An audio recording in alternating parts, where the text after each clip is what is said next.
أعوذ بالله من الشيطان الرجيم. بسم الله الرحمن الرحيم. الرحمن علم القرآن خلق الإنسان علمه البيان الشمس والقمر بحسبان والنجم والشجر يسجدان والسماء رفعها ووضع الميزان ألا تطغوا في الميزان وأقيموا الوزن بالقسط ولا تخسروا الميزان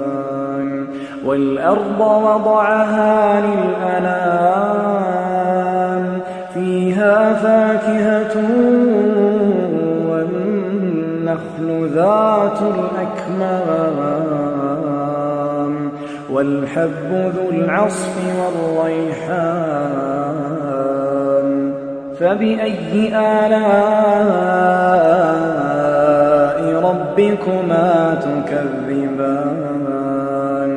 خلق الإنسان من صلصال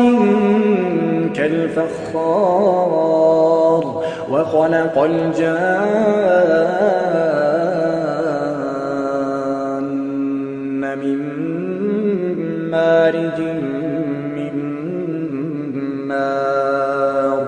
فبأي آلاء ربكما تكذبان رب المشرقين ورب المغربين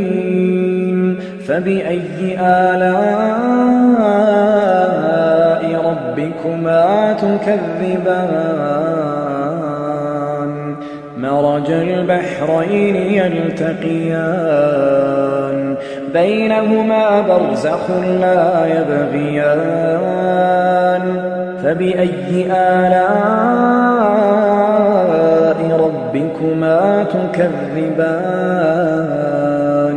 يخرج منهما اللؤلؤ والمرجان فبأي آلاء ربكما تكذبان وله الجوار المنشآت في البحر كالأعلام فبأي آلاء ربكما تكذبان كل من عليها فان كل من عليها فان ويبقى وجه ربك ذو الجلال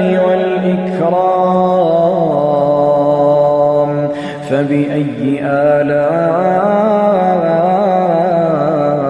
ربكما تكذبان يسأله من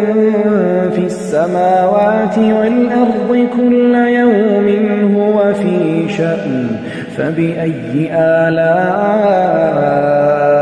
ربكما تكذبان سنفرغ لكم أيها الثقلان فبأي آلاء ربكما تكذبان يا معشر الجن والإنس إن استطعتم أن تنفذوا من أقطار السماوات والأرض فانفذوا لا تنفذون إلا بسلطان فبأي آلاء ربكما تكذبان يرسل عليكما شواظ من نار ونحاس فلا تنتصران فبأي آلاء ربكما تكذبان فإذا انشقت السماء فكانت وردة كالدهان فبأي آلاء ربكما تكذبان فيومئذ لا يسأل عن ذنبه إنس ولا جان فبأي آلاء ربكما تكذبان يعرف المجرمون بسيماهم فيؤخذ بالنواصي والأقدام فبأي آلاء ربكما تكذبان هذه جهنم التي يكذب بها المجرمون يطوفون بينها وبين حميم آن فبأي آلاء ربكما تكذبان ولمن خاف مقام ربه جنتان فبأي آلاء ربكما تكذبان ذواتا أفنان فبأي آلاء ربكما تكذبان فيهما عينان تجريان فبأي آلاء ربكما تكذبان فيهما من كل فاكهة زوجان فبأي آلاء ربكما تكذبان متكئين على فرش بطائنها من استبرق وجنى الجنتين دان فبأي آلاء ربكما تكذبان فيهن قاصرات الطرف لم يطمثهن إنس قبلهم ولا جان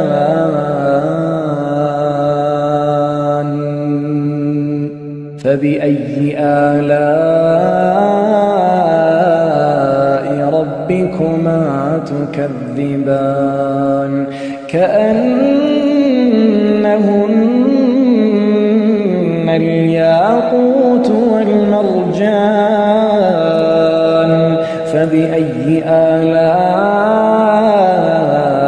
ربكما تكذبان هل جزاء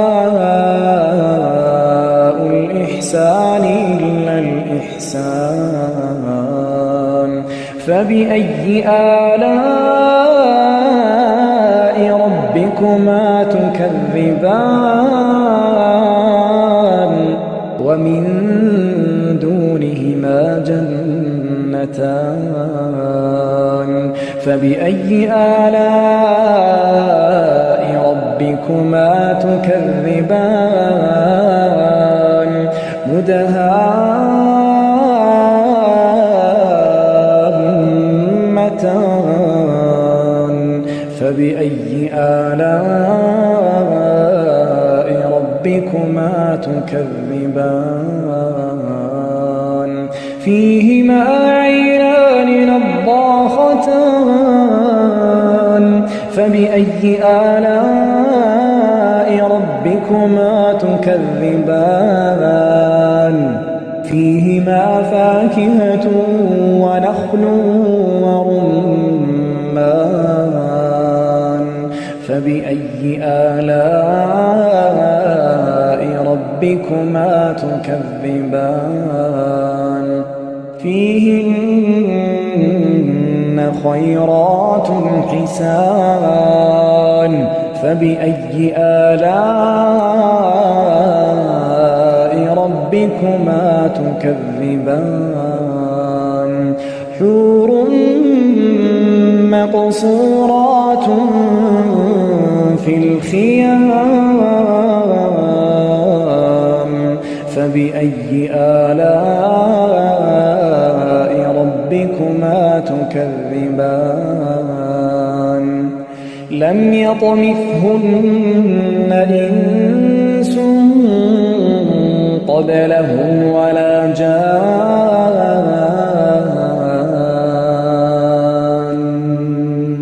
فبأي آلاء ربكما تكذبان متكئين على رفرف خضر وعبقري حسان فبأي آلاء ربكما تكذبان تبارك اسم ربك ذي الجلال والإكرام